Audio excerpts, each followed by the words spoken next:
Let's finish it.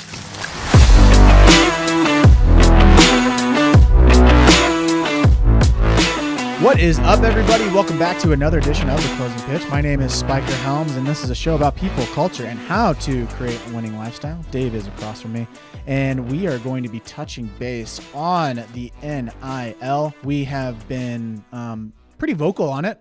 What is it? Name, image, and likeness. And what does it do? Allows players to benefit from their name, image, and likeness through monetary value. Yeah, so this is a big topic. It's something that was passed by the NCAA last year, I believe.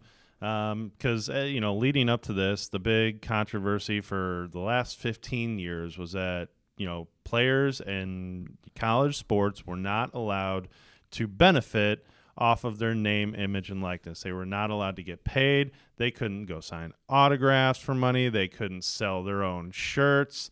They couldn't do anything. They couldn't even, the video games that you play, because that was a whole deal back a long time ago, where EA Sports had a college basketball game, and UCLA's O'Bannon brothers, who are very tall, bald, black guys, who saw themselves on the game looking exact specs, same height, same nothing, bald, everything. They had the same skill, and they're playing as themselves, and they didn't make a dime off of it.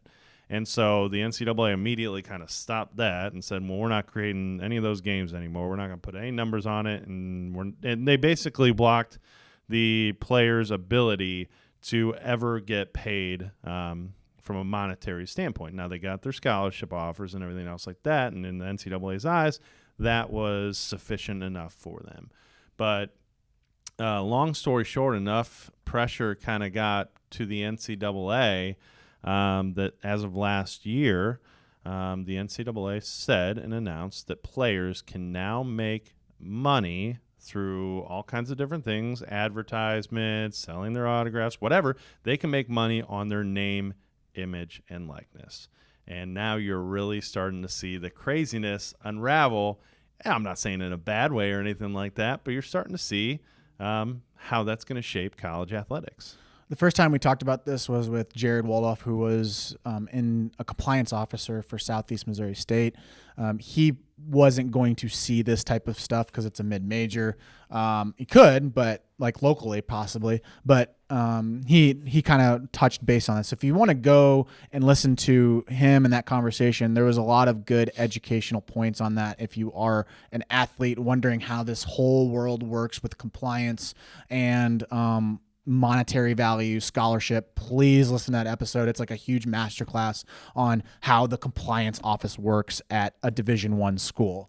Now, Power 5 schools, they probably are way above, they're dealing with so much stuff compared to a mid-major, but it is a really good episode. Now, at the topic at hand, the NIL, I have always been in favor of players making monetary values off of their name, image, and likeness, because when players get out of school, they are literally doing a restart, and they literally have given their bodies up for this university to play a game. Now, again, it is their choice. They like to play the game. They want to play the game. They are getting paid, but at the same time, there's different values based on the school that you are attending.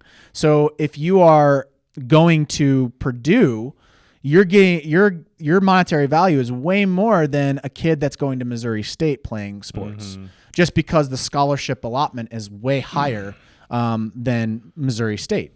So there's not equal compensation. I could be a better player and provided more marketing for my university than the kid at Purdue who is literally sitting on the bench not doing anything. So the way I've always viewed the topic at hand of paying college athletes is I've always kind of looked at it as, what are you bringing to the table for the college?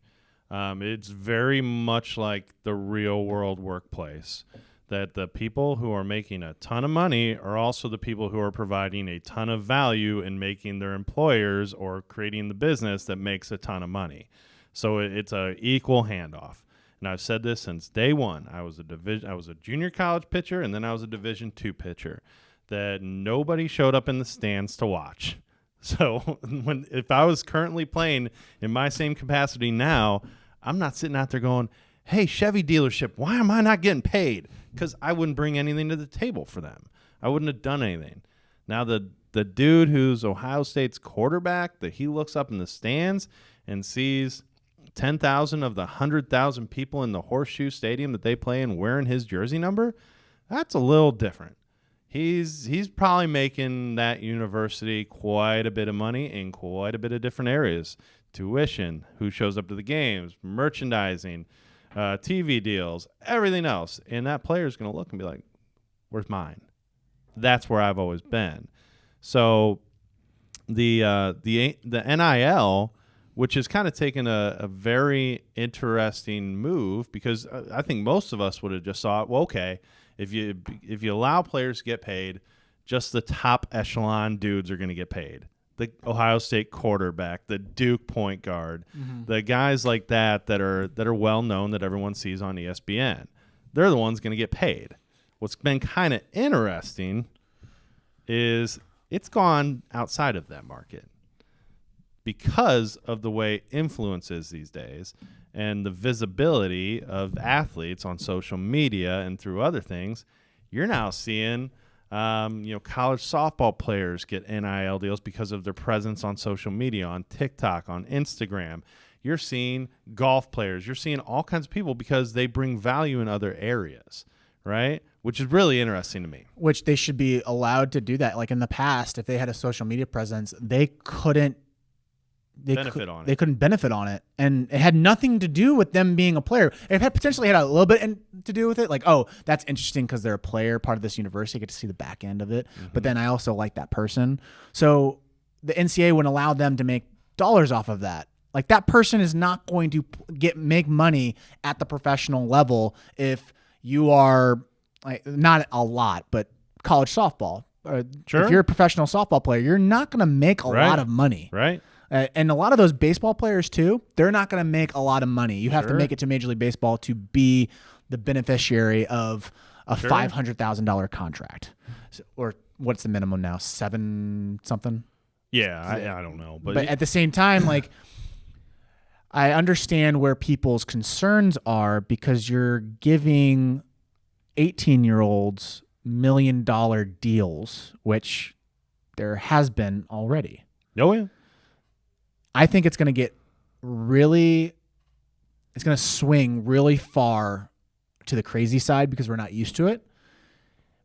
But at the end of the day, I think morally it is right to make sure that that person gets paid. Now, I do think that the NCAA should come out with some regulations to where you have to contribute a certain dollar amount to a retirement fund. Yeah. I do think that should be in play. That'd be smart. But then some people say, well, you can't tell people what to do with their money. But at the same time, it's like, the male brain is not fully developed until it's like 25, 26. So, like, I'm sorry, he's a child still. Well, the craziness has already started, and I think you're 100% right. I think we're going to learn a lot about this process in the next 2 to 3 years, because it's just starting. It's fun to watch from the outside looking in, because the way people are going to get recruited, it's already happening. Like, yesterday was National Signing Day, which was huge for football. It's the first time that college seniors who have been committed can actually sign not their NIL, but their National Letter of Intent, so their NLI. So you saw yesterday, the big news was the #1 college football recruit in the country shocked the world yesterday. He had been committed to Florida State University, very well-known, big-time school, and had been committed there since, I believe I saw it was March of 2020. It's been a while. And yesterday, he shocked the world he had 5 hats out in front of him. I think he had Auburn, Georgia, Alabama, Florida State, and somebody else. And he threw all those hats off and then unzipped his sweatshirt, and typical fashion, that's what a lot of the recruits do, and said, I'm going to go to Jackson State University. Yeah, I said that right. Yes. Jackson State University. Now, most of you probably don't know that. What that school is? Well, it's a FBS school or FCS. It's basically the old Division I AA. So there's Division I programs, and then there's a tier below that, mid majors for most people's understanding. So they don't play in the bowl games that you guys are about to see on TV coming up. So most would think, why in the world would he do that? He had scholarship offers to Bama, to Georgia, to everything, and he's going to get paid to go to those schools too.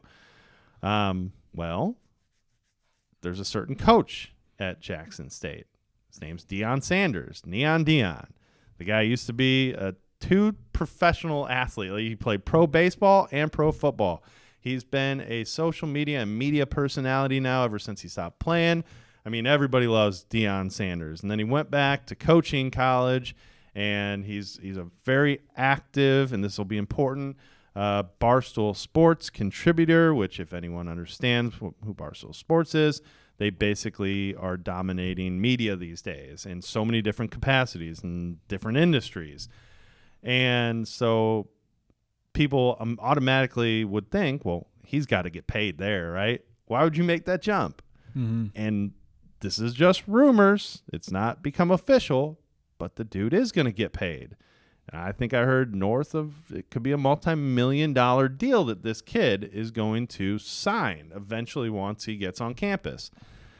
And if I'm him, and I don't know where he is, his family's financially, but knowing me, if I have a deal for a full ride, let's just say it's a $50,000 per year for the university. I can make $50,000 per year with an education. I'm not living great to where like I can buy whatever I want. I'm still taken care of because the university's taking care of me. Or I can go to another university where it's $18,000 a year and I get $1 million contract on top of that. Oh, no brainer. I'm taking that deal. Like I am. Like it's the same conversation with these draft picks for MLB baseball. Is that we'll give you $5 million to sign if you're a first rounder, or you can go to Vanderbilt. Sure. I'm gonna construct my deal to be a $5 million deal. Plus, I'm gonna have them pay for my schooling when I'm done with playing baseball.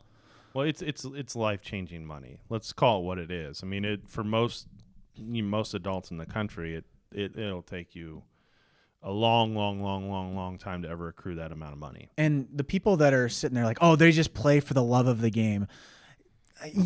Put yourself in that situation. They play for the love of the game. Pros do that. Yeah. They play for the love of the game, but they get compensated for it. Yeah. And they should get compensated for it because they have the eyeballs, they have the attention. And saying that, oh, it shouldn't be about the money. It's like, well, how do you think they're going to live? Sure. And I view this move as just the literal beginning of some of the other things that you're going to see unfold through the next couple of years. Mm-hmm. Because in the past, this would have never even been a conversation. Jackson State would have never called this player. They would have never tried. It would have been a literal waste of their time. Now, Jackson State also was filmed all last year, had a ton of media eyeballs on them because of Deion Sanders. They're partnered with some of the biggest media players in the country. And that all works. Advertisers like eyeballs. So you can put 2 and 2 together. I'm just saying it might be a rumor, but you're going to see this happen in a lot of different areas, and that's going to be the intriguing thing to see what happens. Because I was seeing that Lane Kiffin, who's Ole Miss's football coach, talk about this yesterday. He's like, players are getting the leverage again. Whether you like it or not, the money side of it is going to come into which they should. Sure. They didn't have the leverage before. They didn't have a lot of leverage. It's been only recent that they've had that. Don't get caught in nostalgia where we look back and we think about all of the good things back in the previous days. Like, oh, this was so great. But then there was a lot of problems that we kind of glaze over. It's a bias that we have. We love looking in the past and be like, oh man, if we could just go back. Guys, back in the day in the 30s and 40s, these players were just glad to get their college paid for because we didn't have student loans to get everyone into college. It was you were lucky to go to college.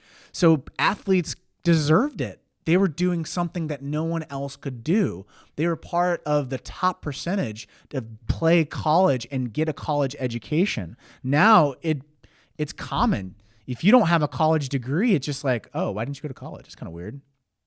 Where back in the 30s and 40s, like, oh, you went to Yale.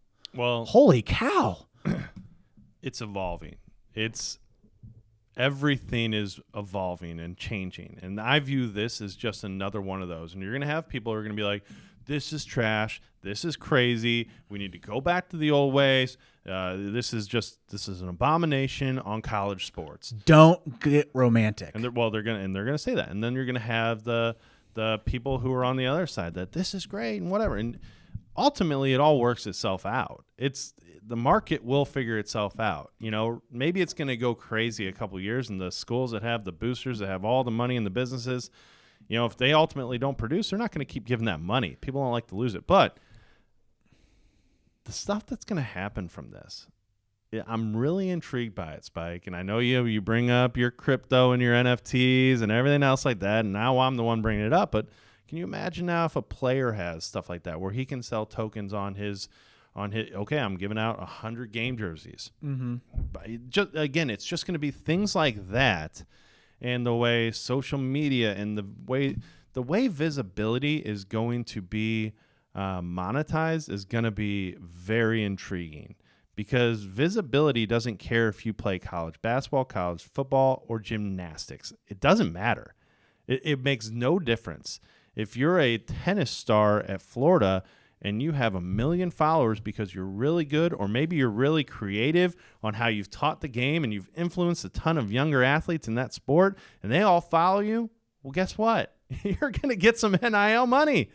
And that's a deal. To me, all it is rewarding athletes or people who have separated themselves and done something different, whether it's from athleticism, creativity, no matter what it is. They've separated themselves. If you're talented, you should be compensated for that. And compensation is just not monetary value. It can be recognition, pat on the back. It could be a number of things. And people that will say like, "Oh, Pandora's box has been open." Pandora's box was gonna get open. At some point, that thing was gonna get open. So saying that, trying to prevent Pandora's box to get not opened, that's crazy talk. We live in the internet. We live in a crazy time. Information is free flowing. Like, back in the day, there wasn't much free-flowing information. Like, you got your information from books. That's what you got it from, or you got it from your local community leader who potentially could have been told you something wrong. But now you have the internet, you have a mind, you can literally look up anything you want and be informed. I also want to look at it from a trickle-down perspective of this. Some people we're all just thinking about the athletes getting paid. Well, how are those athletes now impacting the businesses that employ a lot of people? Mm-hmm. Think about it from an advertising standpoint, because I think that's where you're going to see a lot of it start. Advertisers or businesses are going to want to use the influence of these young athletes to kind of get into that market and hopefully, impact their business positively. They're not just throwing $500,000 at you and saying, "Hey, thanks for being a good athlete, now go win some games." They're saying, "I want to see a return on that investment." Okay, so a car dealership or Nike or someone else can, basically employ these athletes to be brand ambassadors for them. Well, those athletes have influence. Now that impacts that company in a positive manner. Now think of the thousands of employees that work for those companies. Instead of impacting the university and building up brand awareness to get more students to go to the university, now they're open to indirectly provide jobs to other people. Yep. That's to me, like, seriously, that's going to be a game changer, because now there's more avenues. Everyone thinks of the negatives when it comes to this conversation, and I guess this is there's going to be negatives. There's going to be negatives. 100%. Like, I'm just an eternal optimist on this. I think the good is going to outweigh the bad, and also over time, it's going to swing really crazy. Like, we're going to see there's going to be some scandals. There are going to be a lot of negative press on 100%. This. But at some point, all that negative press is going to then swing it back the other way, which I hope at some point, if there's a college coach that really cares about his players, he will start thinking about, have you thought about doing a retirement fund? Yeah, have you thought about setting up a trust? Have you thought about investing in this? Have you talked about to a financial advisor? Have you done any of that? I think you'll see the good programs, so they'll have it all set up for you. Yeah, and then they're gonna be set, because what's happening is that these players have devoted their bodies to this game, and then they get a degree, and then they have to literally figure everything back out with a banged up body. Mm-hmm. Like, and then someone's gonna say, well, yeah, they got a degree out of it and it was free. Like, that's not technically free. I think the cost outweighs the benefit on this. Yeah. So, all in all, I think the NIL is going to be a really good thing, and it's going to be a crazy time for fans. It's going to be very interesting, and we're going to start seeing recruits switch